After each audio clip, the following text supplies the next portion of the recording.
देख रहे हैं न्यूज़ 24। मैं हूं असद अली। नेपाल की राजनीति में इस वक्त कुछ बड़ा पक रहा है, कुछ ऐसा जो सिर्फ सरकार नहीं बल्कि पूरे सिस्टम को हिला सकता है। और इस पूरे तूफान के बीच खड़े हैं बालेन शाह, जिन्होंने 27 मार्च 2026 को प्रधानमंत्री पद की शपथ ली थी। उस वक्त लोगों को लगा था कि अब बदलाव आएगा, अब सिस्टम बदलेगा, लेकिन सिर्फ एक महीने के अंदर ही कहानी पूरी तरह से पलट गई है। सरकार बनी और फिर धीरे धीरे बिखरने लगी। पहला झटका लगा श्रम मंत्री दीपक कुमार शाह के इस्तीफे से। आरोप लगा कि उन्होंने अपने पद का दुरुपयोग करते हुए अपने ही परिवार को फायदा पहुंचाने की कोशिश की और शपथ लेने के महज 13 दिन के अंदर ही उन्हें पद छोड़ना पड़ा।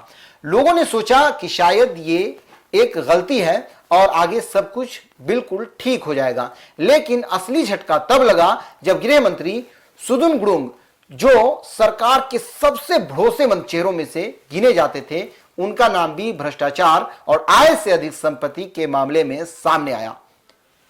उन्होंने इस्तीफा देते हुए कहा कि उनके लिए नैतिकता पद से बड़ी है, लेकिन सवाल यह उठता है कि अगर नैतिकता इतनी ही मजबूत थी तो हालात यहां तक पहुंचे ही क्यों? सिर्फ एक महीने में 2 बड़े इस्तीफे सरकार की नींव को हिला देने के लिए काफी थे। लेकिन मामला यही खत्म नहीं हुआ। असली आग तब भड़की जब सरकार ने भारत नेपाल सीमा पर सख्ती बढ़ा दी। वही सीमा जहां सालों से लोग बिना किसी बड़ी रोक टोक के आते जाते थे और अपनी रोजमर्रा की जरूरतों का सामान लाते थे।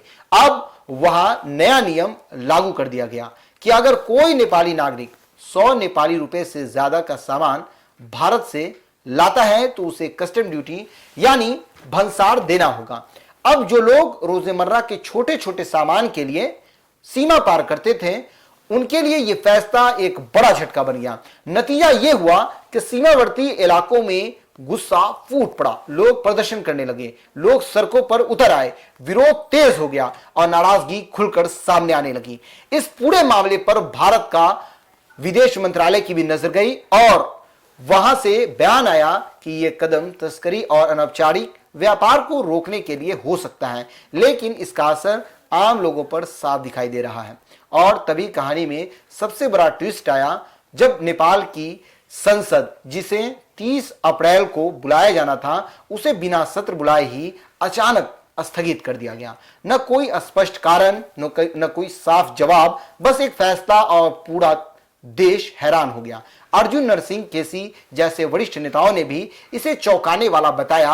अब जरा पूरी तस्वीर देखिए। एक महीने में 2 मंत्री इस्तीफा दे चुके हैं, सीमा पर सख्ती से जनता नाराज है और संसद भी अचानक स्थगित कर दी गई है। यह सिर्फ घटनाएं नहीं हैं, बल्कि बड़े संकेत हैं। संकेत इस बात के कि सिस्टम के अंदर कुछ गंभीर चल रहा है।